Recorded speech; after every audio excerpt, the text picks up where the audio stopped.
thank you, Verma sir, for giving us a short and very useful time. And continuing this with the panel discussion. So my next question is for Gopal, Saxena sir. Sir, all these questions we have asked the audiences in the past, that whomsoever. So we have got some questions from the audiences. So BSES is already at 11% loss. So, sir, how do you feel technology will help bring these losses further? So to add on to this, so BSES is a success story from 2005 in 12 years, from 65% losses to 11%. So what have been the evaluation of metering over this 10, 11 years in BSES? If you can throw a light on to this. Thank you, Jitendra. I could talk for 1 hour and still not be saying enough, but given the time constraint, first of all, I think I would like to compliment IEEMA and all its constituents for the tremendous work that they have been doing in the Indian electrical space, and the names that they have created for themselves, whether be it in metering, whether be it in equipment and transformer manufacture, in many other areas, in cabling, in bunched cables, and they have set the standards for technological advancement, process advancement, which we, utilities, use regularly. So a big round of applause for all these equipment and metering manufacturers. Second point, I'll go point per point. Sir, please. Jitendra talked about the combined experience over here in excess of 130. Sir, 75. So this is what I calculated very quickly. 75, all right, whatever. If I include all these, then I'm sure we are above 100. The history of electricity in India is just 110 years old.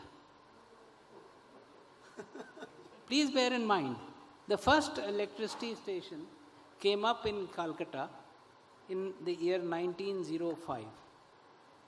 And today, electricity is such an intrinsic part of our lives. And not only electricity, these phones are such an intrinsic part of our lives. The internet is such an intrinsic part of our life that we cannot imagine a life without this. And yet 10 years back, none of these phones were there. 10 years back only. When you look at the evolution of the electricity sector, again I'll take you back some years. We started off with DC supply. Old Delhi, up till 1960s, had DC supply. It was a small area and it was possible to have DC supply over there. Lots of parts of UP were only through DC supply. Pardon me? I know, I'm just saying, Kanpur to main raha hu, so but lots of parts, entire UP was DC supply. And this whole thing changed from 1960s onwards towards AC supply, largely because the load started going up. And it was no longer economical to be able to supply power on the direct current route. But today, we have gone full circle, where today, in terms of smart cities, it does make sense to now look at DC supply as specific options given the digitization in equipment and the network that has taken place. LEDs, for instance, work on DC only. A lot of our smart TVs work on LED only. These phones work on DC only. So having said as much, this is the same thing that has obtained in metering. Now you will understand why I raised this issue. You know, BSES installed smart meters from 2004-2005. Today our meters are fully smart. They are TOD compliant. They capture all the essential requirements which help us to plan our networks suitably, which help us to monitor SAIDI, SAIFI properly, which help us to evaluate network growth suitably, which help us to determine areas of shortfall, and obviously, which is the main part of the meter, to be able to bill our consumers properly. But this journey has seen its ups and downs. The first standards that were made in terms of all the metering requirements, to this day, the structural part of the meter remains the same. What we gathered in 2005, we gathered today in 2017. What has changed? Number one, with the tremendous work done by all the meter manufacturers, whether it be Genus, whether it be Secure, whether it be Landis+Gyr, whether it be L&T, anti-theft features have continuously been built into the meters. So what happens is that even though my basic characteristics remain the same, the anti-theft measures make these meters far more robust, far more reliant, and impervious to theft. But Delhi being the theft capital of the world, every time these people devise something, and we work with them very closely, I am sure there are 20 others outside who will find ways to break it. It's like the finance bill or the finance act, where every time a new act comes, there are people sitting out there finding ways to circumvent it. So what's changing? The smartness is coming in the way theft is controlled. That's the first part. The second part is in terms of flow of data. When we started off, all the data, mind you, BSES is the only utility in India which has these smart meters. Not even Bombay has. And all the data that we get is downloaded into handheld devices or through AMRs. When we started off, these handheld devices were provided by Analogic. And there was a cost associated to it. But we recognized that the robustness, the sturdiness, the firewalls that were placed allowed us to provide far better service, mind you, service to a consumer. As a result of which, virtually all billing complaints have disappeared. Today there are no billing complaints within our utility. That's something great. When I joined this company, I was amazed. There were always provisional bills, this bill, that bill, and I was forever having to regulate or do something to remove those anomalies. Today we hardly get to see any billing complaint. So this is a great service to a consumer, perhaps something which has not even been recognized. But you ask any consumer and they'll tell you that today they are satisfied on the billing front, that there is no garbage. The second challenge was in being, as I said, in downloading that data. We had these handheld devices. And I remember 2007, we started looking at GSM technology for our AMRs. That GSM technology, nascent in its advancement, in its form, allowed us to download data at 96 baud. 96 baud is like your old teleprinter, telefax machines. And even for that, we used to pay 96 rupees per AMR to any of the technology suppliers. There is a reason why I'm stating this. As technology progressed, as convergence of internet, telecommunications, media came in, we gradually migrated to GPRS and CDMA. A lot of our AMRs went on to CDMA. Unfortunately, CDMA was withdrawn. So this whole concept of data assimilation has itself gone through a, if I may say, paradigm shift. And today, we talk of open canopy and we talk of open standards, which we are evaluating. We'll possibly be the one of the only utilities who will actually, today we have trials going on. We are talking of RF open canopy in the free spectrum, in the paid spectrum, and we are talking of PLC. Now, all these technologies have been associated only with the basic meter, where the constituents of data that we download remain the same.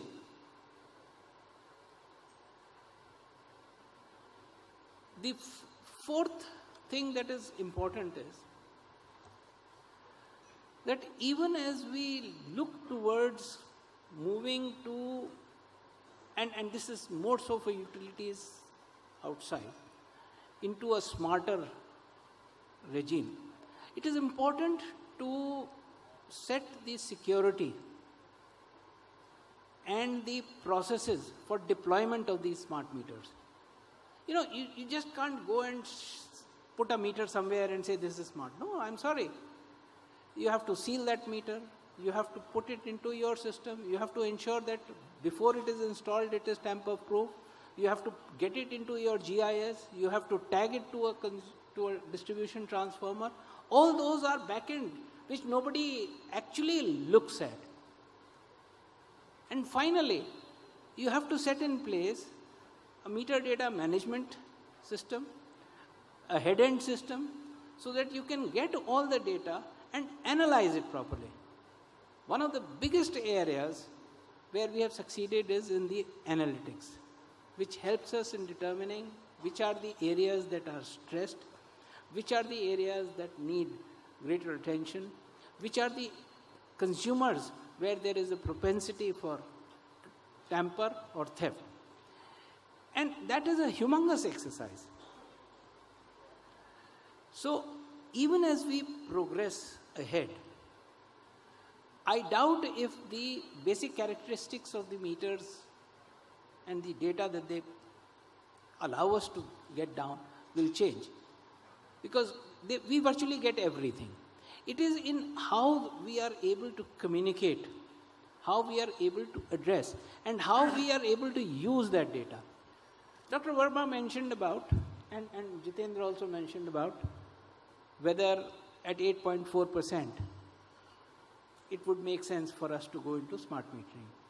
I say yes unequivocally. If you look at South Delhi is exactly at 8.5% load, AT&C loss. West Delhi, there are certain areas where it is somewhat higher, which brings down the average to 11%, but South Delhi is already at 8.5. Similarly, in East Delhi, many parts of East Delhi are under 10. It is only a few challenged areas, I don't want to name them, which take the average up to 12.5, 12.6%. But even there, 100% of all connections are metered through these smart meters. The data is downloaded. 98% we have actual data coming through. Now, what does it do to me? I'll tell you. Apart from metering, which obviously I do very well with the consumer, it helps me to analyze my network growth. It helps me to identify pockets where there are problems. It helps me to do load planning.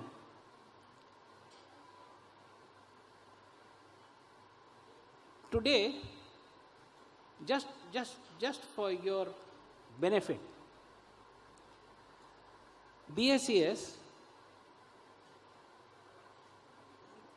pays something like 13,000 crores towards its energy bills. Out of that 13,000 crores, we have to schedule power from various plants, and if the power is not scheduled suitably, the power goes under UI. So I am today drawing power at an average of, let's say, 5 rupees, 4 rupees 70 paise, 5 rupees. After losses, it comes to about 6 rupees, etc. 1%. There is a huge saving. So what Dr. Verma was mentioning, it's not just metering. And all this is a service to a consumer. Because at the end of the day, if we are able to bring down these losses, the cost of electricity to a consumer is lower. These are things which possibly need to be, if I may say so, brought to the attention of consumers in a far more effective manner, so that the benefits of the smart metering are visible to each and every person. I could go on, as I said, but I think I'll close over here. Thank you for your kind words to the metering industry, sir. And so I just remember when you said Delhi, theft capital of world, I remember the name of a movie, Dilli Ka Thug. And I always used to think, why Dilli Ka Thug only? I think you answered that. Coming to the question for Bohra sahab, the MD-JVVNL. So how smart metering can help in turnaround and sustainability of the utility? You have your views on that. Thank you, Mr. Jitendra Agarwal, and my learned people at the dais, audience, august audience. See, this is a very good question you have put up. Hold on. See,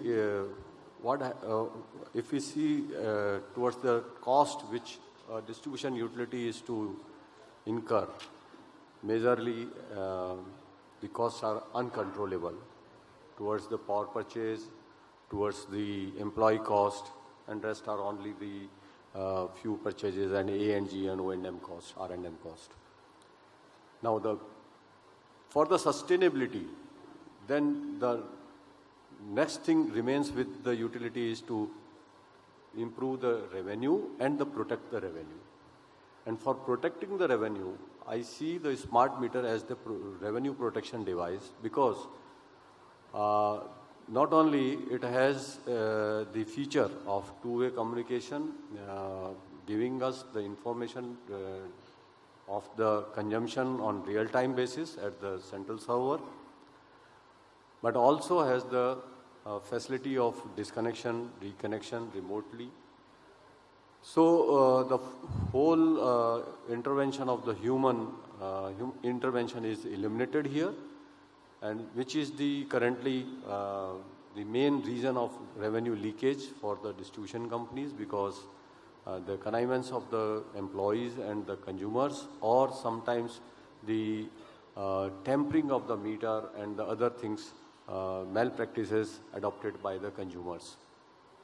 So this helps in reducing the revenue leakages in a smart way, and also because of this equipment, we can satisfy the consumer that he has been billed on the actual meter reading basis. He gets the bill and as well as his information about the consumption on the handheld device at his home, in-home device. So I see this as a revenue protection device, and but few suggestions I would like to make here, that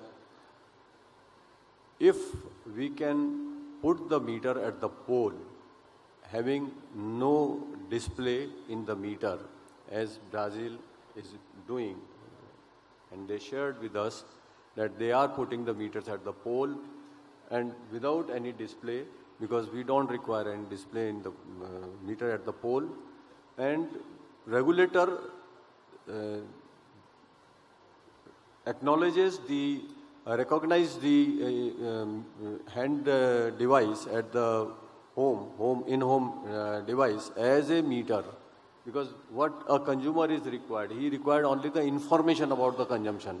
He do not want to see the box of the meter or the internal things of the meter. He is only required to know that what is the consumption he has taken place and how much it is going to cost him. Besides that, few more information which can be standardized, and finally it can be added in the IS ET15, and regulator recognize that, and as a meter, then this problem can be solved. And with this, one more this improvement can be made, that the meter can be made a push foot type, so that in the housing it can be put easily.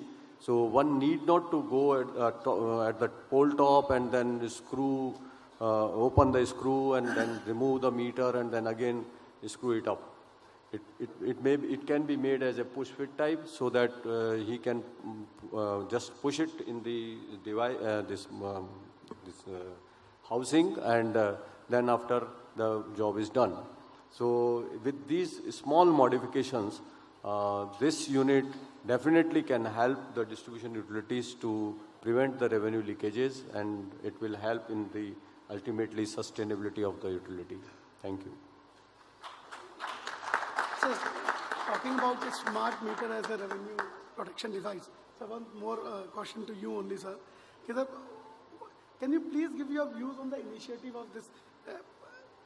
Dr. A.K. Verma said even the lowest consumer should have a smart meter. Uday has been a very successful story, and JVVNL is one of the first ones to go for the Uday scheme. So what is, and the government says that for 500 units consumption and 200 units consumption, you have to go for the smart meters. So can you give your views on the rollout plan of JVVNL for the smart meters and your views on the initiative? Yes. So far we have not ventured into it. We are only installing the AMR meters, and close to 35,000 meters we have made as the AMR compliant. But now we are now making the plan for implementation of the smart meter, maybe initially on pilot basis, and then after for the consumers, at least small industry and the high value consumers with whole current meters. We would make our, we have already prepared one DPR, and we are now planning to go for the smart metering gradually in coming 3 years. Thank you, sir, for sharing the initiative. So my next question will be for Richard. Richard, what has been the key learnings from the global perspective on the smart meter rollout in European countries? Well, thank you for the opportunity to address this incredible audience. And I've been involved in many projects, smart metering project, smart cities project throughout the world. I can tell you first that I'm extremely impressed with everything I heard in those 2 days. See, I can see that this thinking is just at the cutting edge. You would not see more advanced thinking anywhere else, whether you go to Europe, the US, China, and Japan. And I can tell you I've been spending a lot of time with the China, Japan. That was, the metering program was presented here several times, and Europe and the US. So with the remarks that have been offered here already by the panelists, you see, a lot of things have already been said. So I will try just to bring some complementary view to this. And I will bring those elements through my double hat, which is the standard development, and from a utility experience. As a utility, I can share the burden also. So I want to offer here a 4-step thinking, which is first, of course, there is a huge technical and industrial challenge to deploy smart meter infrastructure at the scale that was mentioned. You see, hundreds of millions. So just in a nutshell, I am convinced now, we need, as utilities, to have as many vendors as possible capable to offer interoperable and even better interchangeable devices, equipment, solutions. And this is the only this is the only way such investment can be sustainable on the long run. And to do this, this is where standards can play a role. But keep in mind, so standards, you see, sometimes it's very tricky because people say, oh, there is a problem. Hey, it's no more a problem. Let's ask the standard people to resolve it, and that's it. Yeah, but the standards people, they are not smarter, and they might not be prepared even to resolve the issue. So the standards are not standard. The first thing is to decide, what do we want to standardize? Can be very different things, doesn't matter. And keep in mind, we should not just lay back and wait that some standards are published. The standardization process is actually simply a give and take process, offering a neutral table. So if you want this to work, you need to sit at the table and voice up what is needed for this market, and that's fine if there are standards that would apply for India and that might not apply as well elsewhere. Well, I'm not saying we should not just use international standard, but first thing first, you need to put to work standardization process to your challenge.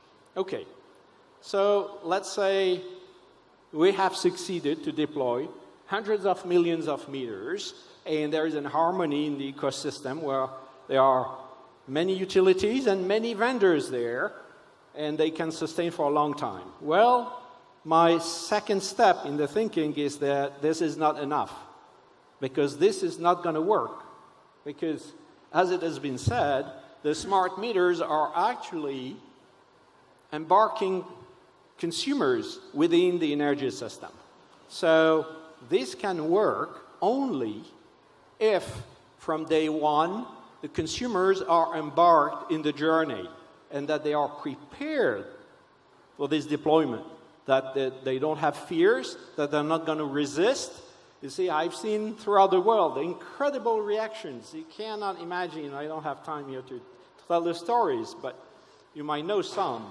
So you cannot imagine what happens. So that means it takes a long time to actually really prepare the consumers to that.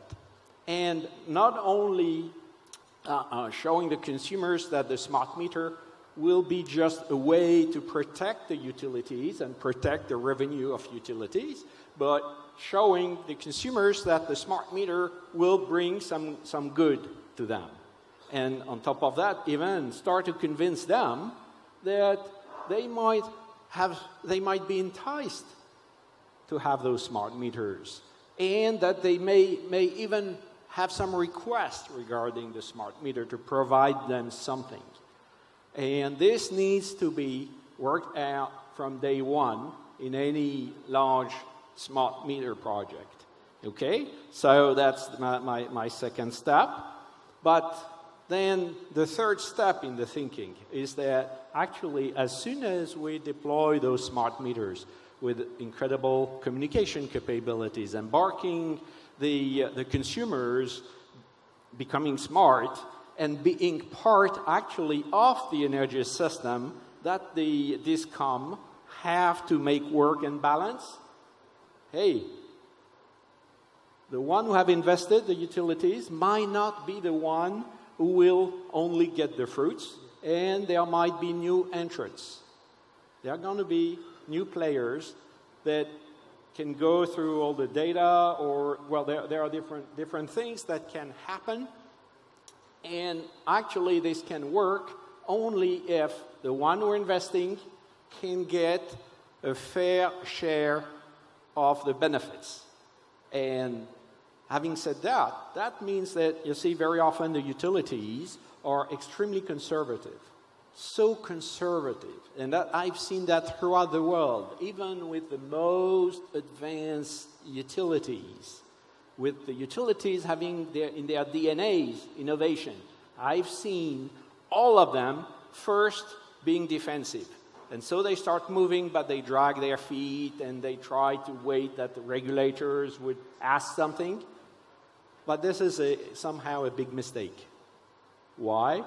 Because maybe it's more strategic to move ahead quickly in the thinking to find out what are all the possible new business models that could be implemented, not just wait that there are new entrants and just shout or cry, and, you see? And so, having said that, actually, as soon as this thinking can be performed, it's just brainstorming, then the utilities needs to make sure that in the specification of the smart meters, all the capabilities that would enable those future business models that would allow a fair return on their investment,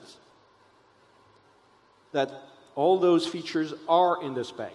And this will close my remarks by saying, you know what, as soon as you have that spec at step 4, actually this is the spec you need at step 1 to procure your meters.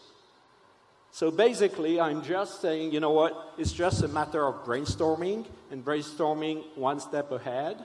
And I am convinced that there is no shortage in smart thinking in India, what I've seen here in those 2 days. So it's really up to you. You have a unique opportunity because you have about a green field. And I don't see, you see, if India doesn't do it, I don't know where what I described, this could happen. Thank you. Thank you, Richard. You talked about the harmony between utilities and vendors. I'll just share what happened yesterday evening. I was talking to one of the utility engineer, Mr. Rajesh Bansal, and one of the lab in charge, Mr. B.S. Savle. They both must be here, I'm sure. And while discussion, what Mr. Bansal and Mr. Savle both, and this is a compliment to the whole industry, that meter industry is one industry which works very closely, not only with the utilities, it works very closely with the labs, so that the best solutions comes out for the utilities. So as an industry, we are very proud to be that, so just share a story with you. So though the time is, I'm already running late by 20 minutes. We were supposed to finish this by 4:30, but still, I open it for question and answers. If anybody has any questions for this esteemed panel. Being the last session, we can take the leverage.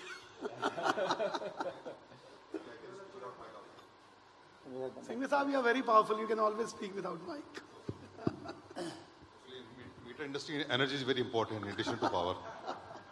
So my question to the panel here, I think my name is Sunil Singh. I am from Secure Meters. As Saxena Saab told, I think we have been debating about the data analytics and metering. The most important part in the developed, what I have seen, where large-scale AMI has been rolled out, the uses of data analytics, I've seen not more than 30%, 20% power of the smart meter has been used. And the developed world is struggling in debating in various conferences in Europe and Australia and everywhere I have been. Okay, we have stalled meters, but what to do? And whatever business case were made, theoretically, billions of dollars of investment, billions of dollars of profit. And when actual rollout took place, there is a reverse equation. So I think the important point which Saxena Saab said made, and especially senior people are sitting here, we have a very large distribution utilities. Like Tamilnadu is a very large distribution utilities. Each state is equal to a country in our, compared to Europe. So the important point is that people and processes, because a lot of IT investment, a lot of technical knowledge of analytics, also software tools, etc. So my request will be, if we don't see only from the meter data, unless those analytics are put into place, and how that change management and people and see technology development never solve any problem, is one element of that. So what process and people, how those change management in our scenario, we can bring together as an industry and utility. Because that will be the critical for the success of the smart, whatever you want to do. Yep. Your comment. Sir, you can. Hey, Sunil, I think you touched on a very important aspect. The fact is, you look at this smartphone, you spend 70,000 rupees in getting that smartphone, and if all you're going to use it is for a voice call, a WhatsApp, or a SMS, Actually, you could do it with that's 4,000 rupees also. The fact is that the capability exists. What you need is the intellect. And for that, you require capacity building in all the users. That capacity building is time consuming. It requires people to be retrained. It requires people to start thinking of what all uses this can be put to, and then putting this into effect. And this is not an immediate, it is not something which happens overnight. As an institution, we have to work, and we work together with the meter manufacturers, we work together with the service providers like Oracle, like Accenture, you name it. And between us, we evolve processes that help us assimilate this data in a better manner and put it to use for the benefit of the users and the consumers. Thank you.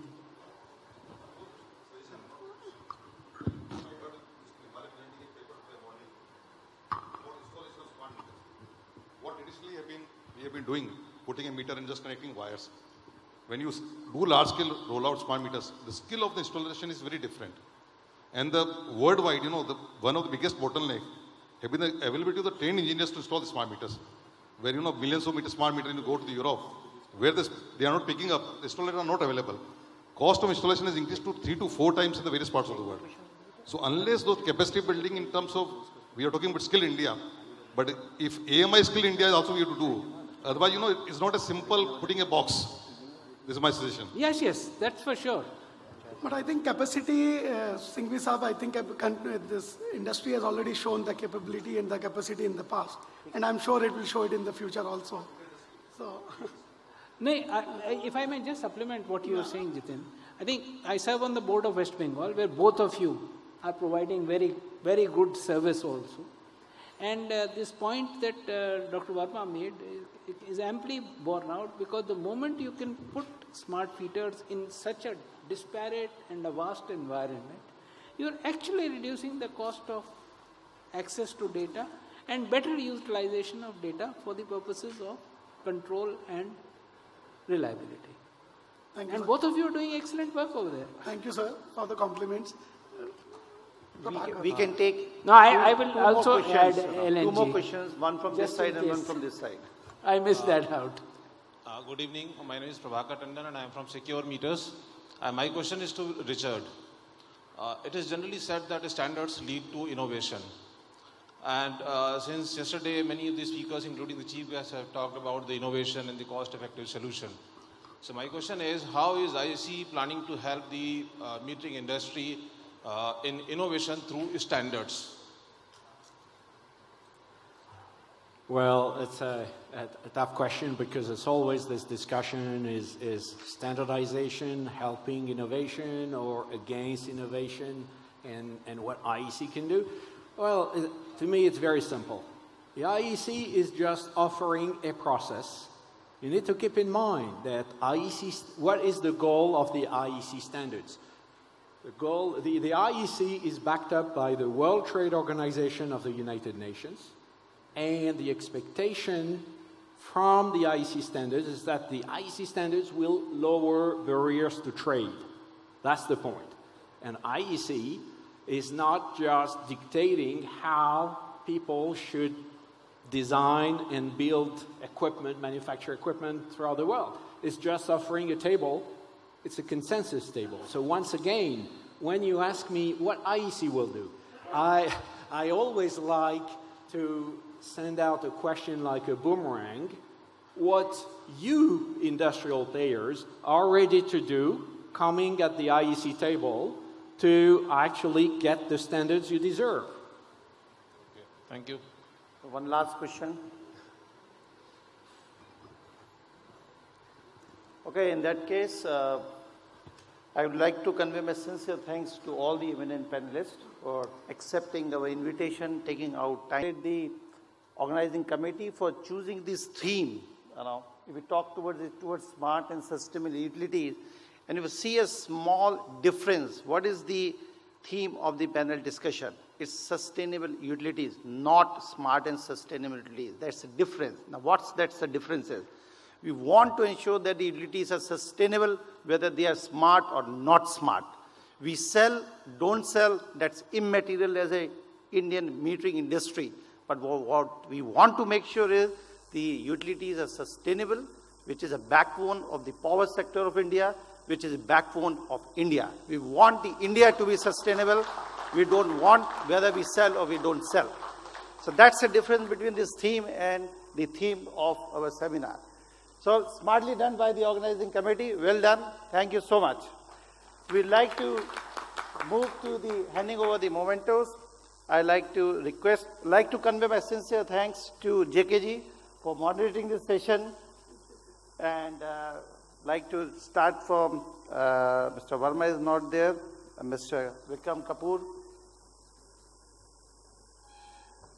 Thank you, sir, for your time.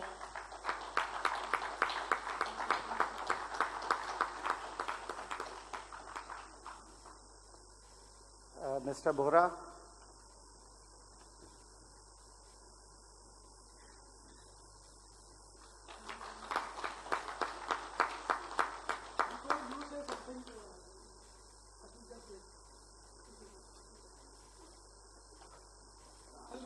Ashish is not only the convener and the vice chairman of this division. Now I'll request Ashish to please hand over the memento. Thank you. To Saxena.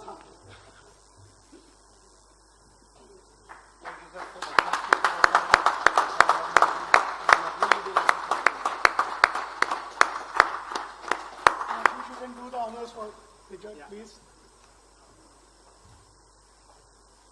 Thank you, Chair. Thanks, Mark.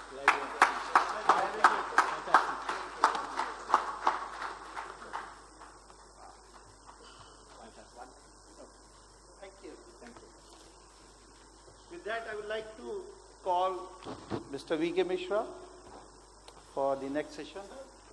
Sir, may I have just 2 minutes? Yes, sure. With your kind permission. It's our pleasure.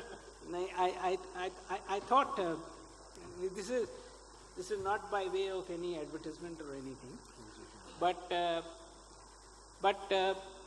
I think the Indian metering industry deserves a huge round of applause. And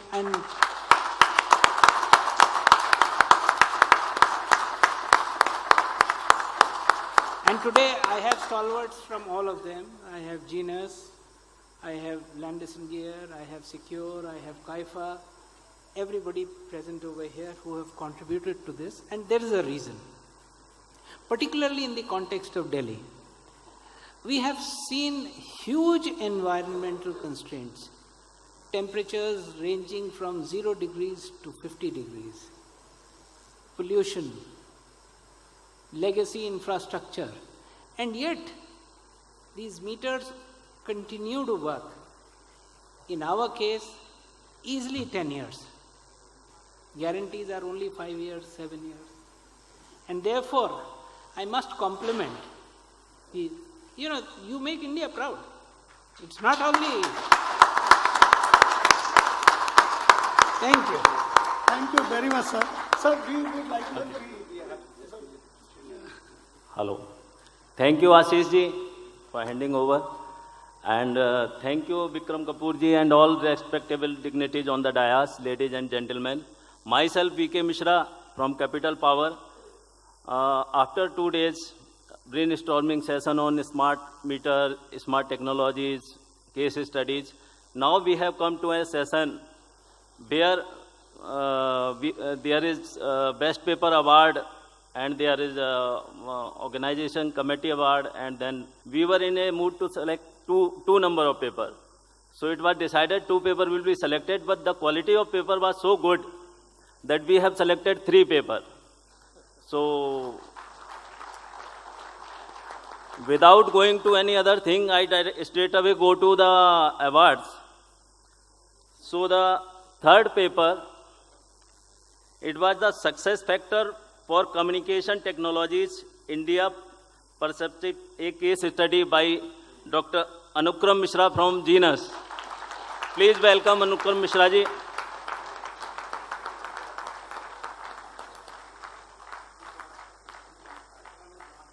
Okay. Please come.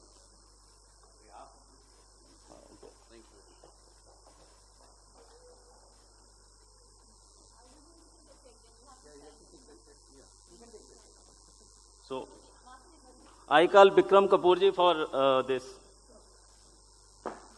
handover check.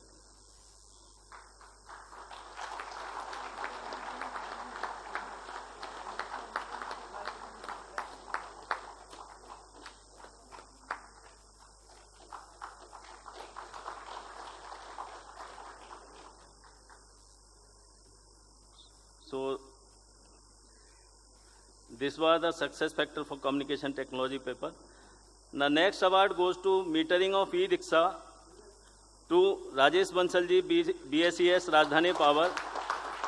I invite Vishal Nadani to collect the check from Vikram Kapur ji.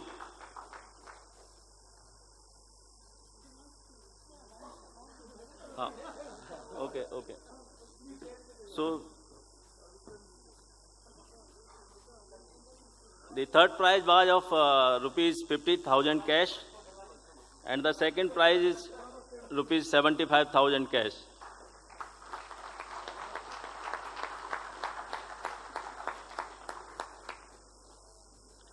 Okay, now much awaited first prize. The first prize goes to none other than practical case study on energy metering scheme, EST network system and experience sharing note by Shri P.K. Patnaik ji from OPTCL. Please welcome and give them a heavy round of applause.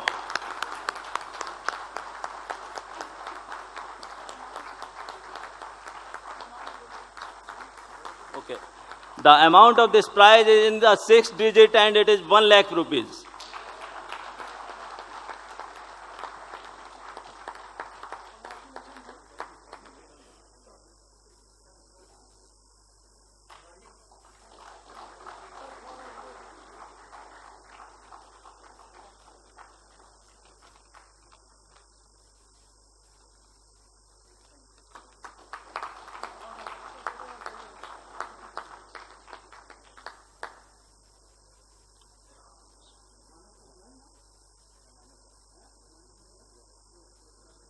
So this was the best paper award. Now we are very thankful to our sponsors. Without their support, this seminar was not possible. So I call Mr. Anup Bhartiya from Bentech India to get the memento from Vishal Kapur ji. Oh, sorry, Vikram Kapur ji.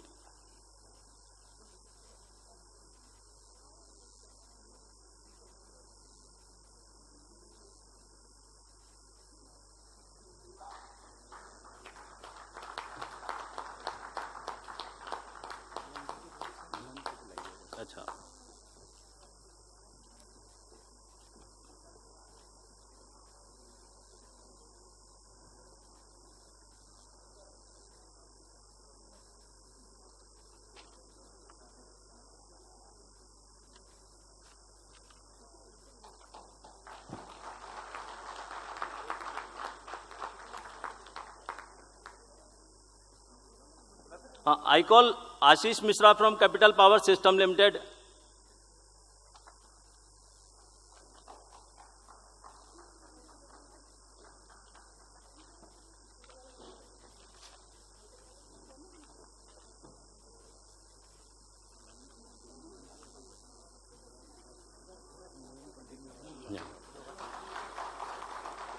I call Anil Deshpande from Cyan Technology Limited.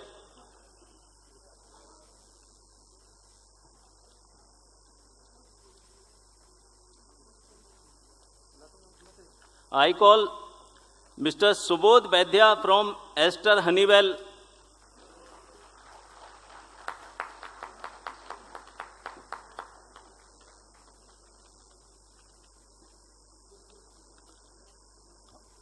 I call Mr. Raj Agarwal from Genus Power Infrastructure Limited.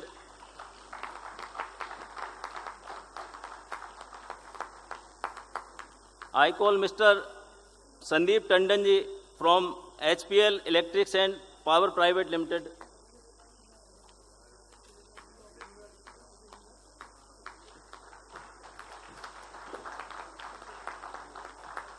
I call Mr. RNG from Landis+Gyr Limited.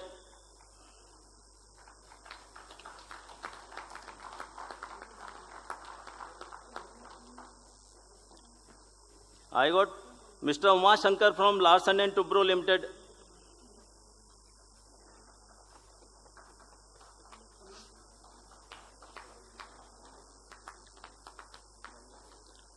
I call Mr. Sanjay Raj from Milan System.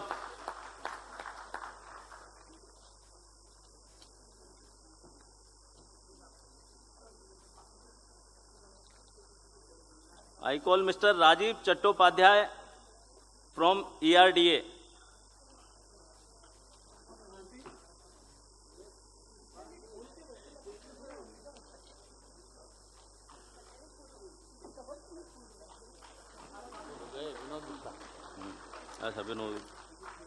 Shri Vinod Gupta ji from ERDA.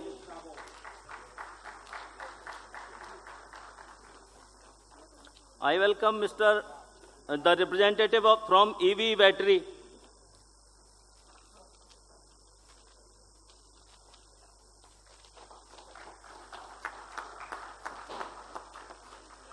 We welcome Mr. Prabhakar Tandon from Secure Meter.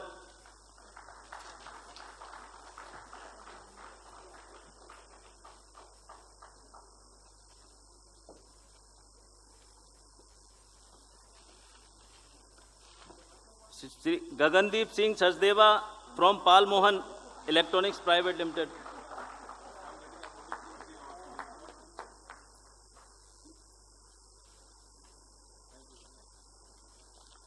The representative of Renesas Electronics India Private Limited.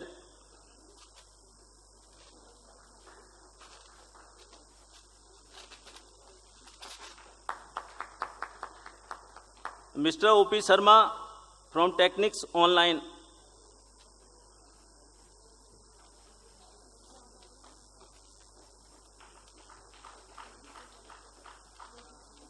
We welcome Mr.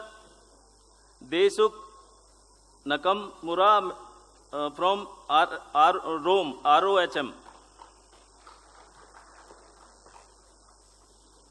We welcome Mr. Deepak Naik, Chief Technology Solution Architect from Sensors.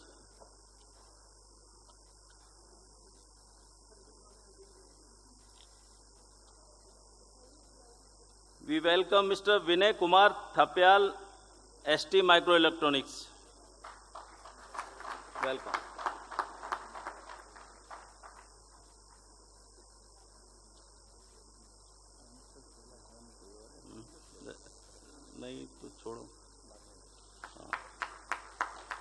We welcome the representative from EPCOS.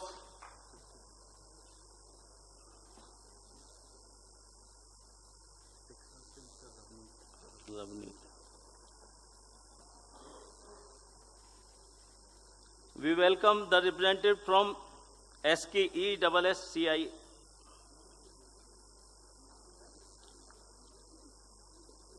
We welcome the representative from Texas Instrument India Private Limited.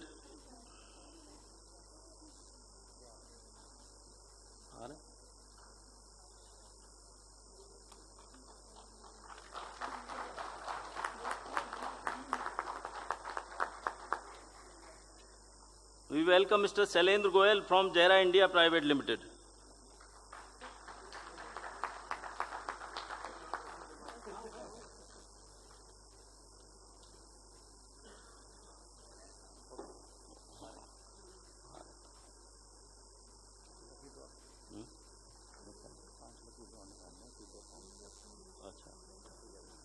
अभी इसी के बाद उसके बाद meeting India या बाद में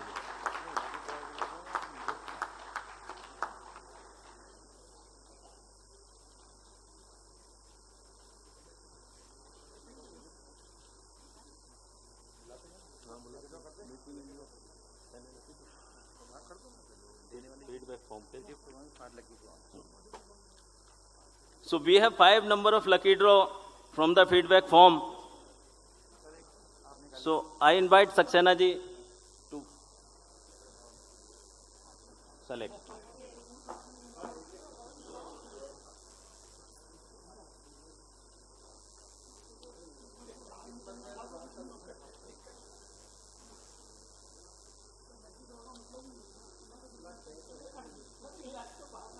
Mr. Vikas Srivastava from BSES Rajdhani Power Limited.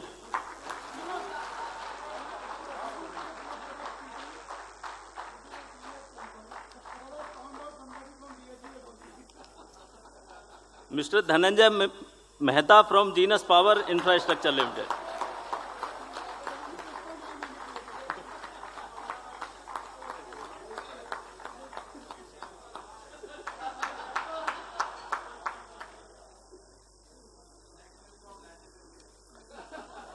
Mr. I.C. Yadav from SBPDCL.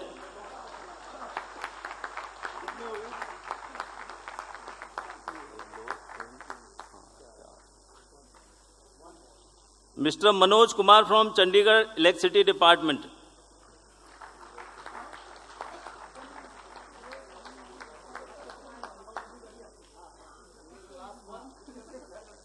He's from Landis+Gyr. So this is the last one, Sachin Bijan from Landis+Gyr.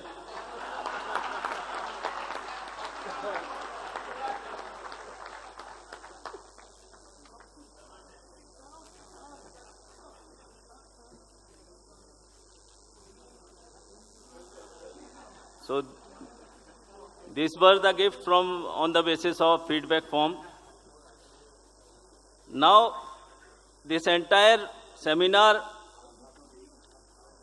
was because of the very hard work done by organizing committee. So I invite There's one absentee, so we'll go see.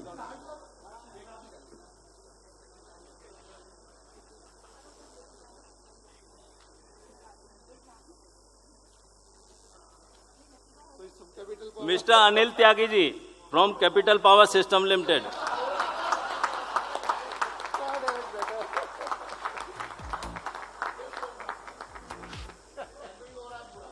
सबके सामने कर रहे हैं. Tempering.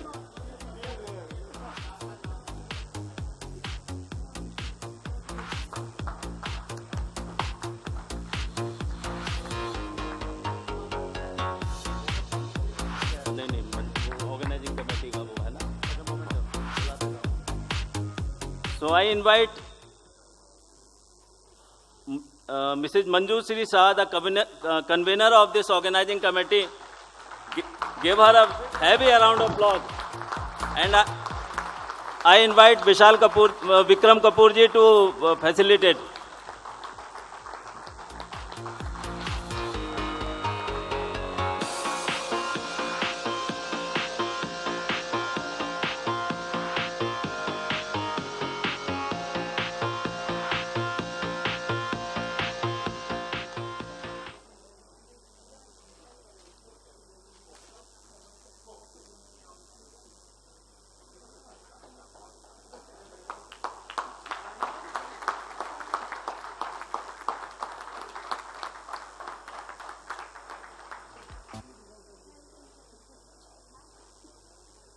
We invite Shri Vinod Tiwari ji, co-convener, Genus Power Infrastructure Limited.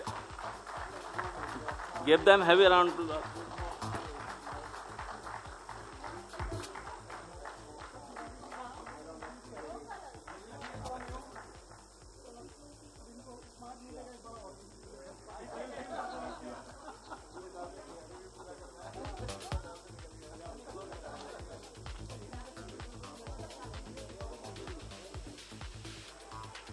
We invite Shri Sandeep Sinha ji from ABB.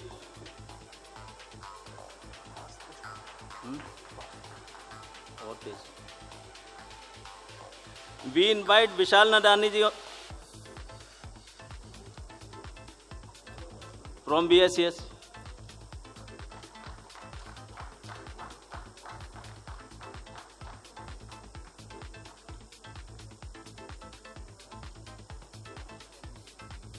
We invite Shri Vivek Goyal ji from CA.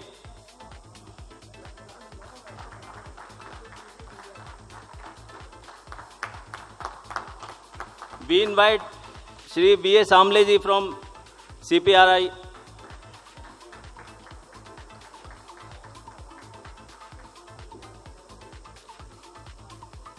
We invite Anil Sharma ji from DHBBN.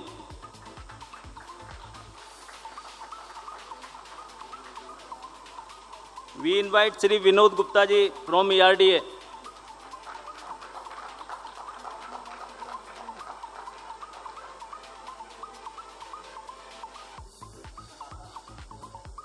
We invite Shri Sandeep Tandon ji from HPL Electrics.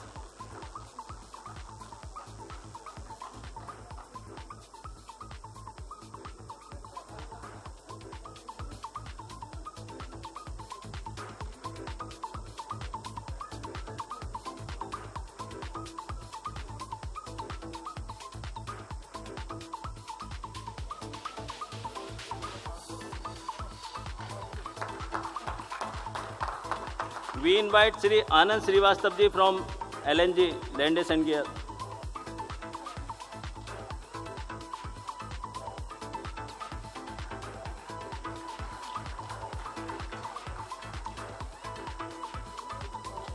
We invite Shri Sanjay Ahuja ji from L&T.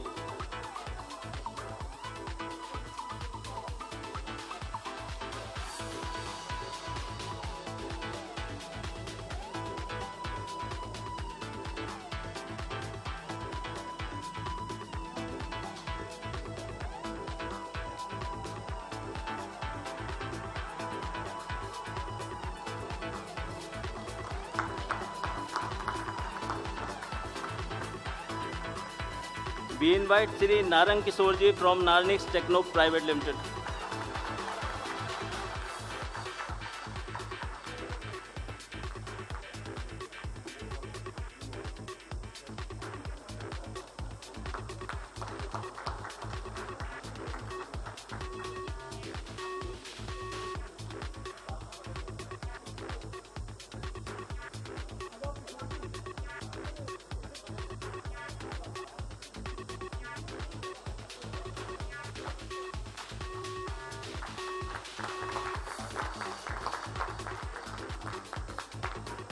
We invite Shri Atul Wali ji and we request Gopal Saxena ji to hand over the memento.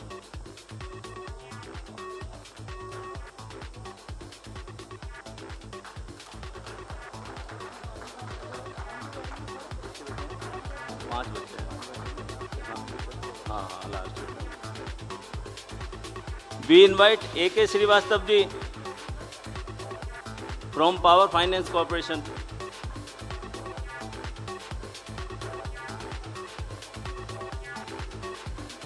We invite Shri Subir Sen ji from PGCIL. And we request Richard ji to deliver the memento.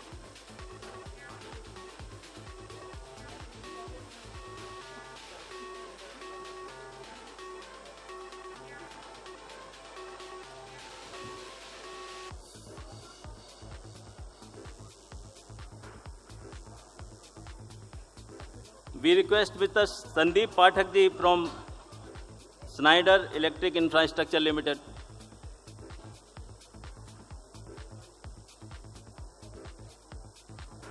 Sandeep Pathak ji.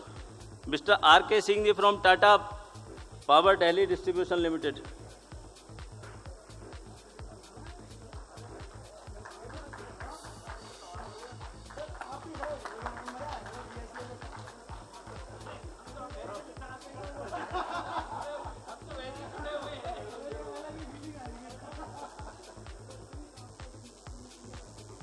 Miss Kavita Saraswat from the World Bank. And last, myself, Mr. V.K. Mishra.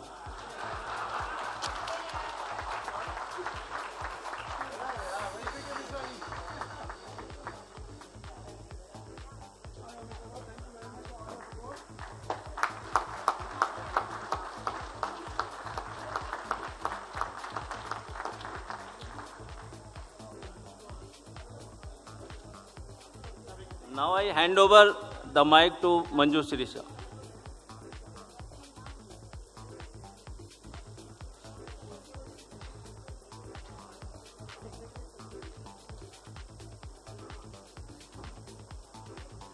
Actually, we are gradually moving towards the end of the seminar, and I am feeling very emotional because past few days have been a lot of emotional upheaval for me and a lot of learning as a convener of the seminar. First of all, thanks to all the delegates, panelists, speakers, and session chairs for making it to the seminar and like turning it into a great event. Thank you so much. Then,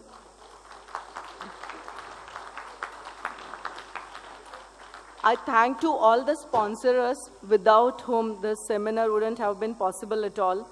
Thanks. Then I would like to thank Mr. J.K. Agarwal, our chairman, Meter Division, for his like continuous commitment and trust in the OC. Thank you, sir. Thank you so much. I would like to thank our vice chairman, Meter Division, Mr. Ashish Tandon, for his contributions. I take this opportunity to thank Mr. Sunil Singhvi and Mr. C.P. Jain, past chairs of Meter Division, for their guidance and support from time to time. I would like to thank Team Secure, my organization, for understanding the priorities in critical situations. I would like to mention the name of two individuals. One, Mr. Prabhakar Tandon, for his contribution in the inaugural session, and Mr. Jaideep Mukherjee for giving his valuable inputs and support from time to time. I would like to thank and I feel very highly indebted for each and every representative of all our division member organizations who have helped in propagating Metering India. Their marketing representatives, technical representatives, and all the other service guys who have helped propagating the event. I thank all of them from the bottom of my heart. And I'd like to thank all the OC members with a special mention of few members, and without whom and without their hard work, this event wouldn't have been possible at all. First of all, it is Mr. Vinod Tiwari, our co-convener. Ladies and gentlemen, kindly give a big round of applause to this individual who has contributed humongously to the event. And Mr. Sandeep Tandon, Sanjay Ahuja ji, Anand Srivastav. Actually, I'm not taking the names of individual organizations because we have worked as a team and not from any organization. So that spirit itself actually calls out for a big round of applause. And, Kavita Saraswat Madam from World Bank, Dr. Subhi Sen, Atul Baliji, Vinod Gupta ji, Vivek Goyal ji, then Vipin Mishra ji, Saule Saab, Kishore Narang ji, R.K. Singh ji, and all other members from OC. Actually, I'm also highly indebted to you for your endless support in this endeavor. Thanks. It's time to thank the actors who are behind the scene now, the secretariat guys. First of all, I would like to thank Mr. Sunil Mishra, Director General IEEMA, for his highly motivating sessions and interventions in the Metering India Organizing Committee meetings. Then our beloved Pandey sir, without your support, nothing was possible. And Akeel for putting in a high energy into Metering India. Other members are Vivek, Naveen, Uttam, Anita Madam, Jagdish, Rashmi and Pooja. Now I'm calling them one by one to, for the mementos. Pandey sir.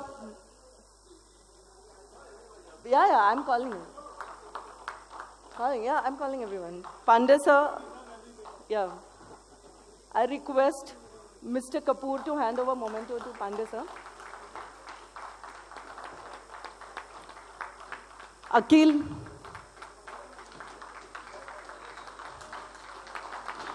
Vivek. Vivek, Naveen, Uttam, Anita Madam, Jagdish, Rashmi Madam, and Pooja from Mumbai. My special thanks to Mr. Irfan Pari from JNK IEEMA group, who has helped in propagating the event into the JNK state.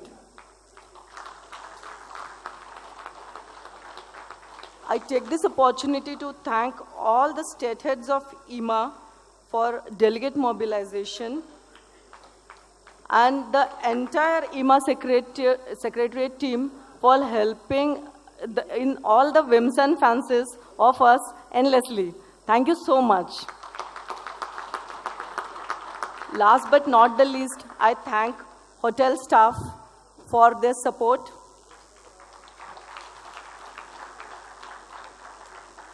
And finally, goodbye to all.